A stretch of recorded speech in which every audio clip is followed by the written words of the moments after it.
Tapi sebenarnya dengan hadirnya mobil listrik ini, malah mobil-mobil retro ini yang boleh dibilang terangkat. Harganya semakin boleh dibilang tuh kalau bahasa kepremannya tuh nggak ngotak, Pak.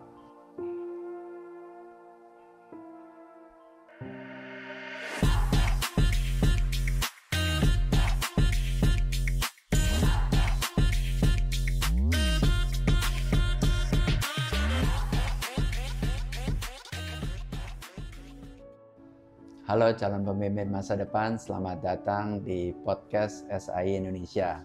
Dalam episode kali ini, saya bersama Mas Arul, atau yang kita kenal dengan Encang Arul, seorang pemerhati otomotif, terutama otomotif retro. Ya. Apa kabar? Alhamdulillah baik, Pak Sem. Terima kasih nih atas undangannya nih, Pak Sem. Sama-sama, terima kasih atas waktunya. Saya panggilnya Mas Arul atau Encang Arul? Kalau bahasa Betawi itu dipoyokan lah. Kita tuh bahasanya biasa dipanggil Encang. Encang. Ya, kalau kerja baru dipanggil Mas gitu loh, Pak gitu Sem. Ya. Jadi lebih enak Encang Lebih enak, Arul, ya betul gitu, Pak Sem. Nah, Encang Arul sebagai pemerhati otomotif, khususnya retro ya. Sekarang nih udah mulai istilahnya berubah nih. Dulunya orang-orang mungkin seneng mobil-mobil retro, sekarang sudah mulai ada mobil listrik. Gimana nih Encang Arul melihat fenomena mobil listrik ini? Oke. Balik lagi gini, kebetulan saya tergabung dalam satu komunitas besar di mobil retro namanya Old School Enthusiast, Old School ya. Jadi kita itu sekarang memerhatikan banyak otomotif yang baru nih, contohnya mobil listrik ya. Tapi sebenarnya dengan hadirnya mobil listrik ini, malah mobil-mobil retro ini yang boleh dibilang terangkat. Harganya semakin boleh dibilang tuh kalau bahasa kepremannya tuh nggak ngotak, Pak. Harga mobil yang kita anggap dulu nggak ada harganya sekarang luar biasa. Jadi kalau buat saya, karena beda feel, Pak. Beda feel dalam arti apa nih? Jadi kalau kita mengendarai mobil listrik itu feel-nya itu berbeda dengan mobil retro atau mobil bensin yang kita punya. Nah, jadi kalau boleh dibilang antusias anak-anak muda sekarang Gen Z mulai dari usia 17 sampai dengan 25 tahun sekarang sudah mulai mau mengambil mobil-mobil retro gitu, Pak. Jadi pada saat kita kumpul tuh sekarang anak-anak muda lebih banyak untuk menggunakan mobil retro. Itu sih, Pak, kalau untuk saat ini. Oke, jadi anak muda sekarang tuh justru bukannya yang mau mobil sport atau enggak, justru mereka menghargai mobil retro ya. Contoh gini sih, mungkin Pak Sam tahu mobil Starlet tahun 90 sampai dengan tahun 93. Mobil pendek itu dulu mungkin di zamannya tahun 90 itu ngetopnya luar biasa. Terus sempat hilang. Tapi saat ini, Pak, itu harganya itu luar biasa, Pak, mahalnya luar biasa. Apalagi kalau misalkan kita bisa menemukan yang rare, bahasa di retro tuh yang rare, Pak. Yang original pabrikan, terus low mile-nya juga kita bisa lihat, itu harganya udah nggak masuk akal, Pak. Hampir setara dengan mobil baru yang kita bisa beli di sini. Seperti itu, Pak. Jadi gitu. Nah, kalau misalnya dengan adanya mobil listrik, apakah kayak bengkel atau dealer itu merasa tersaingi, atau mereka istilahnya bengkel konvensional ya, mereka kan mungkin juga ada ketakutan sendiri. Bagaimana tuh menurut Encang Arul melihat tantangan ini? Jadi saya juga beberapa punya bengkel-bengkel modifikasi sih, Pak. Jadi mobil-mobil modifikasi yang siap untuk merestorasi mobil-mobil tua saat ini. Mereka itu menganggap bahwa saat ini tuh pengaruhnya sangat kecil sekali. Terus saya juga punya rekanan itu bengkel-bengkel yang modern. Dan bengkel modern sendiri di sini tuh memang kalau untuk mobil listrik masih sangat minim, Pak. Jadi tidak semua bengkel yang saat ini ada di Indonesia itu bisa melayani mobil listrik. Masih konvensional dengan kondisi mobil bensin atau solar yang saat ini. Jadi buat saya bengkel-bengkel yang kemarin saya sempat ngobrol juga pada saat kita kumpul-kumpul di acara retro, mereka merasa tidak ada pengaruhnya untuk hal itu. Hanya tantangan-tantangan yang saat ini adalah bagaimana kalau kita lagi berpikir dari mobil-mobil retro itu, ketika kita mau menggunakan mobil listrik itu untuk misalkan drag race, apa yang mau kita kerjain nih? Dinamonya kah? Kayak kita main Tamiya kan kalau mobil listrik Pak. Cuma bermodal bensin dengan bermodal baterai hanya dengan dinamo. Nah jadi itu yang mereka lagi sedang pelajari. Tapi kalau untuk sekarang beralih ke mobil listrik mungkin ada, tapi adalah tidak sebegitu banyak dan mengkhawatirkan sih. Belum saatnya. Mungkin 10 tahun ke depan gitu sih Pak Sam. Ya, jadi untuk saat ini mungkin tantangan untuk bengkel-bengkel yang konvensional atau dealer-dealer mobil yang konvensional masih boleh dibilang relatif. Iya, betul. Betul sih Pak. Nah, kalau Cang Arul lihat mungkin perkembangan atau distribusi dari mobil listrik udah mulai masif ya. Betul. Nah, terutama di kota-kota besar. Nah, kalau misalnya Cang Arul lihatnya gimana untuk kota-kota yang mungkin kota-kota kecil, apakah mereka juga sudah mulai melihat ini menjadi fenomena baru di daerahnya? Kebetulan pekerjaan saya orang lapangan ya Pak ya. Saya orang sales, orang lapangan yang mungkin saya sering sekali bawa mobil Pak untuk traveling, untuk bekerja gitu Pak. Sampai saya keliling Indonesia, ke Sumatera dan kemanapun saya lebih senang bawa mobil. Kalau melihat di kota-kota kecil yang saat ini, infrastrukturnya belum memadai sih Pak. Hampir saya bilang ya, di Sumatera itu mobil listrik hampir nggak ada Pak gitu. Malah ada yang mungkin seliweran 1 atau 2 gitu. Karena memang apa? Infrastrukturnya nggak ada. Apalagi kalau Bapak bisa lihat perjalanan dari Trans Sumatera, hampir nggak ada Pak untuk kita bisa ngecas di situ gitu kan. Tapi kalau di Trans Jawa sekarang sudah mulai dilengkapi. Jadi kalau saya lihat mobil listrik ini fenomenanya ada di kota-kota besar yang memang trafficnya itu padat sih Pak. Jadi buat saya kalau pandangan saya adalah di beberapa kota-kota kecil saat ini belum terlalu distribusinya, pemasarannya belum ya. Betul sih Pak. Nah, karena memang kembali lagi infrastrukturnya belum siap. Betul. Terutama mungkin yang jarak jauh ya. Jarak jauh itu ya. Seperti itu sih. Jadi sebetulnya kalau misalnya melihat dari kalau kita lihat di kota besar kan hampir semuanya tuh bahkan beberapa produk dari mobil listrik juga sudah membuka pabriknya di Indonesia. Nah, tapi mungkin untuk di luar kota-kota besar atau terutama di luar kota Jawa itu belum terlalu masif ya. Terlalu masif ya. Okay. Nah, memang kalau melihat dari fenomena ini, apakah memang saya nggak tahu apakah ini hanya sesaat karena lagi tren aja atau mungkin ya yang tadi seperti Cang Arul bilang ya mungkin 10 tahun lagi bisa. Tapi kalau misalnya ya saya nggak tahu ya dengan adanya kalau saya lihat kan pernah dengar kebakar yang tidak dipakai 3 hari kebakar. Nah dengan adanya seperti itu apakah memang orang-orang mulai ragu nih? Betul. Jadi apakah ini tren sesaat aja nih atau gimana? Kalau boleh dilihat gini, jadi kami itu dulu pernah diundang salah satu pengusaha taksi terbesar di Indonesia. Pada saat dia mau mengganti unitnya ke mobil listrik. Dan sampai dengan saat ini mungkin isunya juga dan mungkin di YouTube channelnya juga ada. Itu banyak sekali mobil yang listrik dulu digunakan untuk jadi operasional taksinya dia itu jadi terbengkalai Pak, jadi bangkai. Dan mereknya pun merek yang terkenal Pak, yang saat ini kita bisa lihat di pasar yang buatan Jerman kalau nggak salah. Hampir di situ dilelangnya murah sekali Pak sekarang dijual dan itu banyak sekali di tempatnya itu tidak dipakai karena apa masalahnya? Harga baterainya itu kemarin sudah kita tanya, mereka jawab ke kita itu sekitar 200 sampai dengan 250 juta. Sementara harga mobil waktu pertama dia beli itu harganya 320.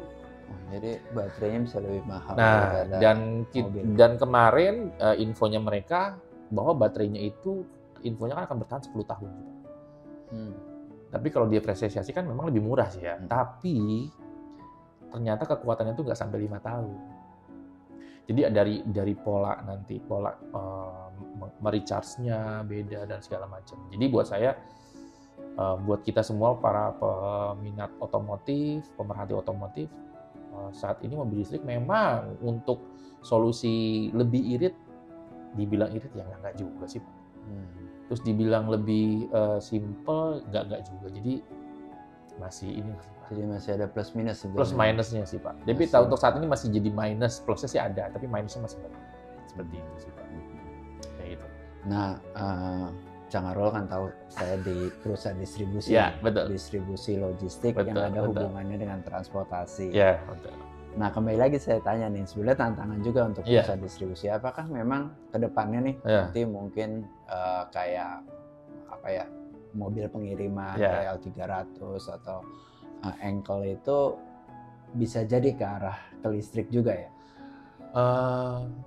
Mungkin Bapak juga pernah ke China ya. Saya juga pernah di China. Hampir sudah pakai listrik betul ya Pak. Tapi satu-satunya belum pakai listrik adalah mobil ekspedisi Pak di China. Ya Pak, mungkin kalau untuk busnya sudah pakai listrik semua. Untuk mobil-mobil pribadi semua listrik. Tapi satu yang tidak pakai yaitu tadi mobil logistik. Kenapa? Mobil logistik itu mungkin pertimbangan di China juga saya juga nggak ngerti. Karena kan mobil listrik terbesar kan saat ini dari China kan Pak. Tapi kenapa dia untuk mobil untuk delivery masih menggunakan mobil bensin? Seperti itu sih Pak. Jadi buat kita pengiriman saat ini belum kayaknya. Seperti itu sih Pak. Oke. Jadi kita sebagai perusahaan distribusi tetap fokus dulu aja ya. Fokus. Ke konvensional sih Pak. Ke konvensional seperti itu. Karena takutnya memang kan perubahannya cepat sekali. Ya, betul. Ternyata wah semua mungkin ekspedisi harus ganti juga ke mobil listrik gitu, mungkin yang lebih murah atau apapun itu. Nah, itu juga sebenarnya sih kekhawatiran kami di komunitas di IMI ya Pak. Ikatan Motor Indonesia. Kenapa? Mobil-mobil retro yang kita anggap dulu menjadi primadona buat kita di garasi kita tuh kalau udah ada mobil retro tuh kayaknya luar biasa ya Pak. Tapi ketika nanti mungkin pemerintah punya kebijakan tersendiri untuk mobil listrik, kita kemarin sempat mikir, ini mobil kita jadi apa nih, besi tua gitu kan. Padahal kita sama-sama tahu bahwa membangun mobil retro itu bukan sekedar punya uang Pak. Punya feel, hobi, baru uang. Kita punya uang, tapi tidak punya hobi, tidak punya feel, nggak akan bisa bangun mobil retro. Itu yang menjadi kekhawatiran kami ketika pemerintah punya kebijakan harus semua listrik. Mana kita seperti itu mobil retro. Gitu sih Pak. Ya. Gitu. Satu pertanyaan nih. Boleh Pak. Tadi menarik, Cang Arul bilang anak-anak muda sekarang ternyata koleksi juga nih mobil-mobil retro. Nah, apa yang harus disampaikan ke anak-anak muda yang mempunyai hobi otomotif? Apakah memang gimana cara istilahnya mereka tuh ya mulailah hobi dengan sesuatu yang mungkin yang mereka sukai gitu. Oke. Jadi gini Pak, ini mungkin juga buat para penggemar mobil retro atau yang baru mau mulai starting point-nya mau coba main mobil retro. Mobil retro itu khususnya untuk anak muda. Mobil retro itu menguras kantong Pak. Lebih banyak jajan daripada jalan. Saya sudah bilang, saya tuh punya mobil retro itu sudah hampir kurang lebih 7 Pak. 7 mobil retro tahun 76, 86, 81, mobil 82, dan saat ini terakhir saya pakai tahun 93. Semuanya lebih banyak jajan daripada jalan. Jadi saya bilang bahwa untuk anak-anak muda, belilah mobil retro itu yang familiar Pak. Seperti kalau kita bilang ada mobil dari keluaran Toyota. Kalau mau main tuh ada Corolla DX. Corolla DX itu tahun 81 dengan sampai 84. Itu spare part-nya sama dengan mobil Kijang. Kalau kita mau main di Mitsubishi lebih baik mainnya di Mitsubishi Lancer SL karena sama dengan L300. Jadi kita cari yang persamaan supaya spare part-nya lebih murah. Terus yang ketiga, kalau mau main di Eropa, ini yang paling luar biasa sih Pak. Mobil Eropa ini boleh dibilang karena atmosfernya kita di iklimnya juga berbeda, mungkin di sana juga ciptaan mobilnya berbeda. Ini sih buat saya bagi yang kantongnya dalam, boleh silakan. Karena pemain sekarang itu yang lagi in adalah BMW E36 sampai E46. E36 tuh tahun berapa ya? Tahun 92 sampai 97. Ada yang mungkin mobil salah satunya yang terkenal sekali waktu itu zamannya Mas Boy, BMW 318i. Itu juga sebetulnya harganya juga udah selangit Pak. Itu tahun kurang lebih tahun 89 ya, tahun 89, 88 sampai 9. Itu dulu harganya 20 juta, saat ini tuh kalau sudah jadi itu bisa 200 jutaan. Kalau sudah jadi. Tapi benerinnya bisa lebih dari 200 juta sih. Oke.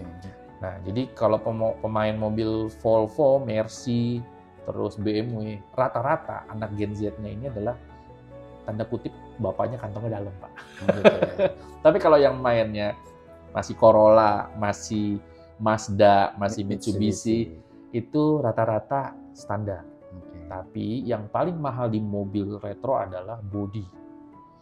Karena merestorasi bodi itu harganya tidak murah.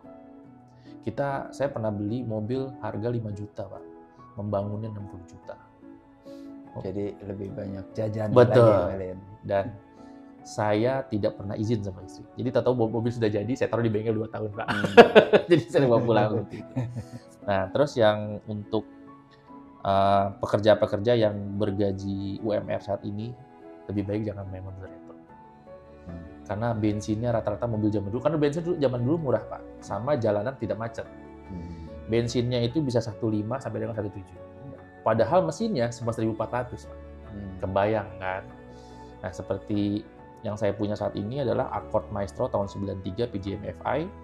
cc-nya 2000 cc, itu 1,8 bensinnya.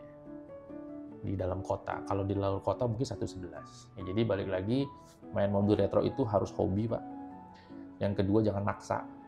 Kalau memang nggak punya duit, dikit-dikit perintilan. Karena saya pernah impor barang dari Malaysia, Thailand, gitu-gitu, Pak. Karena produk-produk di sana itu lebih baik. Jadi itu sih, Pak, kalau untuk pesan-pesannya itu. Terima kasih banyak nih, Pak Sam, atas waktunya. Ya, sama-sama. Terima kasih, Encang Arul. Iya. Encang Arul katanya kemarin tuh ada apa? Saya Arul bukan? Saya Arul bukan Ariel. Oh, bukan Ariel gitu ya. Jadi sedikit cerita bahwa saya itu, jadi saya dulu tuh salah satu bintang sinetron di film-film kolosal. Mungkin kalau bapak tahu dulu ada filmnya Angling Dharma, Sahur Sepuh. Okay. Muka saya familiar, Pak, di sana. Dan terus sempat juga iklan dulu rokok Star Mile, Get with the Star Mile. Kita sempat jadi iklan juga. Terus stand up comedy Semang Lenong, Pak. Kebetulan saya orang Betawi asli, biasa nyablak. Makanya podcastnya nih teratur sekali gitu. Teratur sekali ya. Harusnya nyablak ya. Harusnya lebih nyablak, nggak serius gitu ya. Ya, jadi saya besar di komedi, terus saya juga stand up komedi sampai saat ini untuk stand up komedi. Dan memang saya memang lagi membangun YouTube channel saya ini ke arah komedi project-nya. Memang sudah lama vakum, tapi rencana akan membangun. Boleh dong di-share alamat. Oke, jadi bisa nanti lihat di YouTube saya di Encang Arul di sana. Encang Arul ya. Nanti saya juga lagi akan bikin konsep podcast namanya Dapur Semprul yang dulu sempat tertunda. Kenapa Dapur Semprul? Jadi dulu tuh kalau orang bapak saya tuh kalau ngomel tuh semprul loh gitu loh. Nah, ya. Jadi apapun yang kita lakukan kalau orang Betawi dulu bilang semprul. Makanya saya bilang Dapur Semprul, tempatnya orang-orang semprul lah di situ. Mungkin nanti bisa jadi Pak Sam kami undang gitu loh, Pak. Oke. Seperti itu sih, Pak, kondisinya. Terima kasih banyak atas waktunya, Sama-sama. Pak Sam. Terima kasih juga atas sharing-sharingnya. Amin. Mengenai otomotif retro ya. Iya, betul. Oke. Terima kasih. Encang Arul bukan Encang Arul. Arul bukan Ariel. Oh ya. Arul bukan Ariel. Oke. Encang Arul. Oke. Ada buat Encang Arul. Tuh, terima kasih banget nih untuk SAI dan YouTube SAI. Demikian podcast SAI Indonesia bersama Encang Arul, pemerhati otomotif, terutama di otomotif retro. Semoga podcast kali ini juga bisa memberikan inspirasi dan wawasan bagi calon pemimpin masa depan. Sampai jumpa di podcast SAI selanjutnya. Salam calon.